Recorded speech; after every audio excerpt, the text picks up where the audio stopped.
Subscribe करिए rising Uttar Pradesh को और दबाइए इस बेल आइकन को ताकि आप पाए यूपी की न्यूज अपने मोबाइल पर सबसे पहले।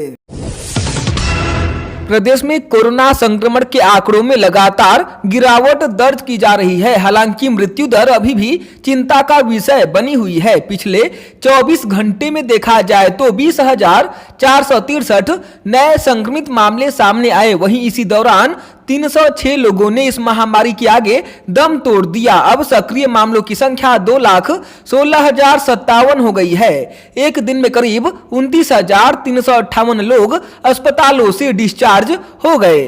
राजधानी लखनऊ में पिछले 24 घंटे में 1,154 नए संक्रमित मिले, जबकि 3,229 मरीज डिस्चार्ज होकर घर जा चुके हैं। यहां 23 लोगों की मौत हो गई है। बिहार के बक्सर में गंगा किनारे मिली लाशों की गिनती अभी पूरी भी नहीं हुई थी कि यूपी के गाजीपुर में भी गंगा घाट पर महज 800 मीटर की दूरी में 52 लाशें मिली हैं।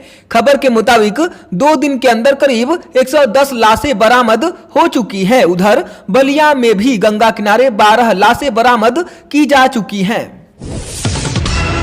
नदी के किनारे मिले भारी संख्या में शवों के बाद प्रदेश सरकार के सरकारी आंकड़ों पर एक बड़ा सवाल खड़ा हो गया है। आप नेता संजय सिंह ने प्रदेश सरकार पर हमला बोलते हुए कहा कि ये भाजपा का न्यू इंडिया है, जहां जिंदा रहने पर इलाज नहीं मिलता और मौत होने पर नदी में लावारिस की तरह लाश फेंक दिया जाता है। राज्यसभा सांसद संजय सिंह ने कहा कि इस सरकार में कोरोना से मरने वालों का अंतिम संस्कार रीति रिवाज से नहीं हो पा रहा है। उन्होंने कहा कि कानपुर में गंगा के किनारे 1000 से ज्यादा शवों को दफनाया जा चुका है, जिसके चलते गंगा किनारे का हाल काफी डरावना होता जा रहा है।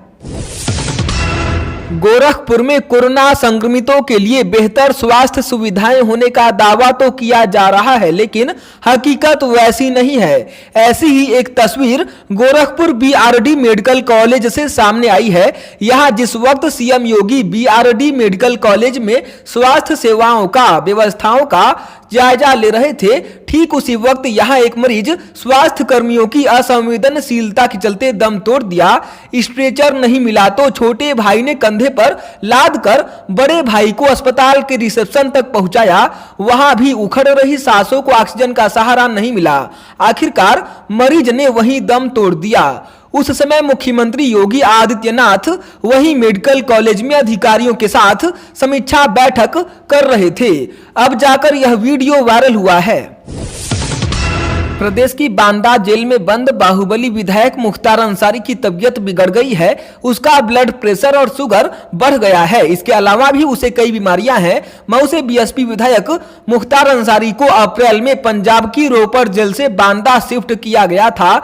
तब उसका आरटीपीसीआर टेस्ट हुआ था तो वह कोरोना पॉजिटिव निकला था। मीडिया रिपोर्ट्स में दावा किया जा रहा है कि अंसारी को स्किन एलर्जी है। उसके शरीर में लाल दाने निकल रहे हैं। उसके कमर में भी दर्द है। इसे देखते हुए मुख्तार ने कोर्ट में अर्जी देकर बाहर इलाज और सुविधाएं देने की मांग की है।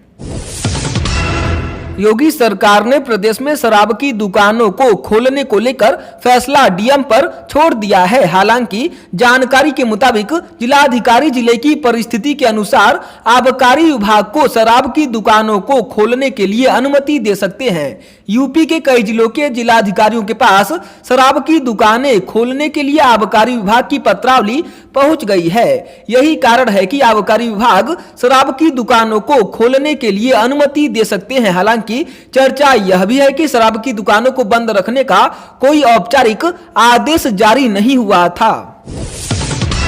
Uttar Pradesh teachers eligibility entrance test यानी यूपीटीईटी 2020 की परीक्षा अगले आदेश तक स्थगित कर दी गई है। इसमें 25 लाख से ज्यादा कैंडिडेट्स शामिल होते हैं।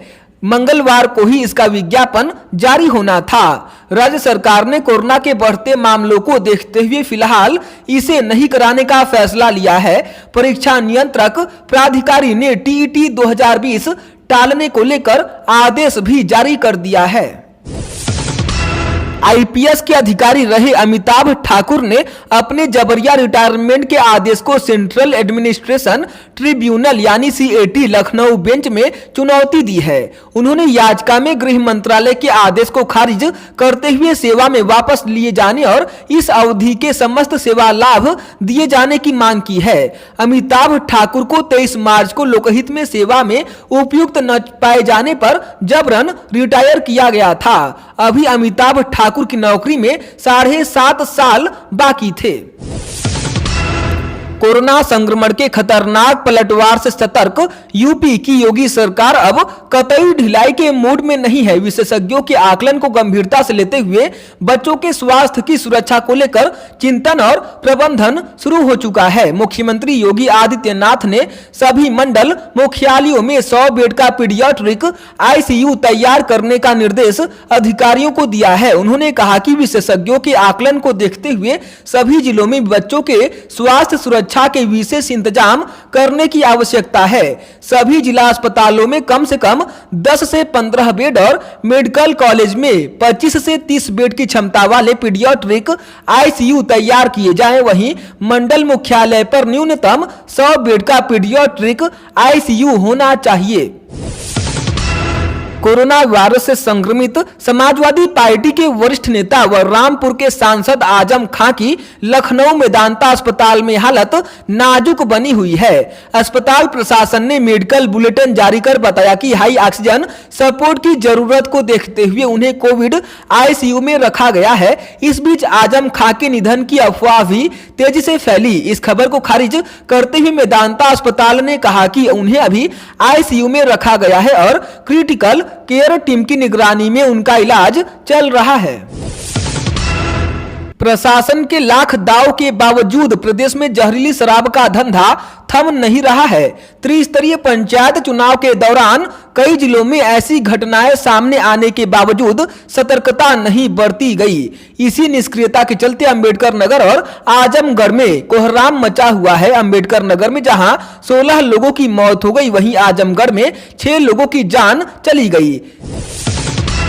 प्रदेश में पंचायत चुनाव खत्म होने के बाद एक बार फिर से पुलिस ने जौनपुर से बहुजन समाज पार्टी से सांसद रहे धनंजय सिंह पर शिकंजा कसना शुरू कर दिया है।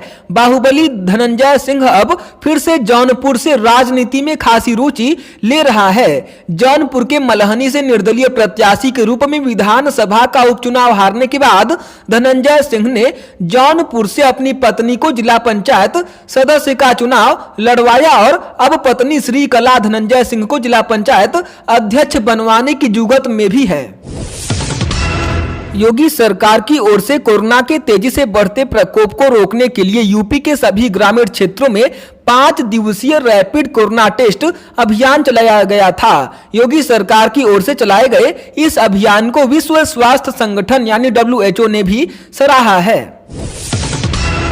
राज्य के चिकित्सा शिक्षा मंत्री सुरेश खन्ना ने कांग्रेस के नेताओं को गैर जिम्मेदार और झूठा बताया है। उनका मानना है कि कांग्रेस के नेता वर्तमान में कोरोना से पीड़ितों की मदद करने के बजाय उन्हें गुमराह करने का कार्य कर रहे हैं, जिसके चलते कांग्रेस नेता कभी वैक्सीन को लेकर भ्रम फैलाते हैं तो कभी सरकार द्वारा गांव में कोरोना पीड़ितों की तलाश के लिए चलाए जा रहे अभियान पर सवाल खड़े करते हैं। कांग्रेस नेताओं को ऐसे गैर जिम्मेदारी भरे बयानों के चलते जनता भ्रमित हो रही है। फिर भी कांग्रेस नेता लगातार झूठ पर झूठ बोले जा रहे हैं।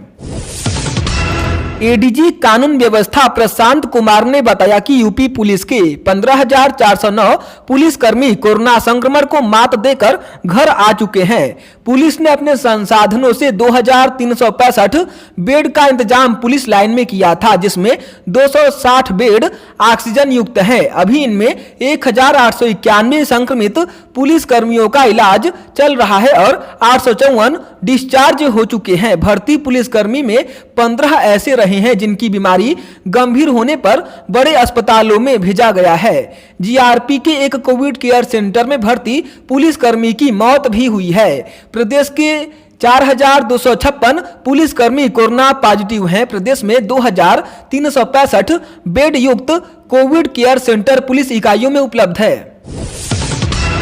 समाजवादी पार्टी के अध्यक्ष अखिलेश यादव ने कहा है कि कोरोना ने जिस तरह से प्रदेश के गांव को प्रभावित किया है वो अति चिंतनीय है। गांव और कस्बों में दवाई, ऑक्सीजन व उपचार के अभाव से लोगों का जीवन संकट में है और भाजपा सरकार अभी भी स्थिति की भयावहता को स्वीकार नहीं कर रही है। उत्तर प्रदेश माध्यमिक शिक्षा बोर्ड की हाई स्कूल, इंटरमीडिएट और विश्वविद्यालयों की परीक्षाओं को लेकर प्रदेश सरकार 20 मई के बाद फैसला करेगी। उप मुख्यमंत्री डॉक्टर दिनेश शर्मा ने बताया कि 20 मई तक कोरोना संक्रमण की स्थिति को देखा जाएगा। इसके बाद स्थिति नियंत्रण में होने पर विश्वविद्यालयों से बात की जाएगी। यदि परीक्षा कराने की स्थिति नहीं होती है तो यूजीसी गाइडलाइन के अनुसार प्रमोट करने पर विचार किया जाएगा। पिछले दिनों कानपुर के बाबूपुरवा में पकड़े गए 265 रेमडेसिविर इंजेक्शन नकली निकले हैं। लखनऊ की फॉरेंसिक लैब में हुई जांच में यह तथ्य सामने आया है। इसकी जानकारी के बाद पुलिस के माथे पर बल पड़ गए हैं। माना जा रहा है कि गिरोह ने 30 से 40 हजार रुपए की कीमत पर बड़े पैमाने पर नकली रेमडेसिविर इंजेक्शन बाजार में खपाए हैं, जिससे आने वाले समय में मरीजों के सामने संकट खड़ा हो सकता है। ऐसे में पुलिस आरोपियों से दोबारा पूछताछ कर सकती है ताकि यह पता चल सके कि आरोपितों ने कितने इंजेक्शन किसे बेचे हैं।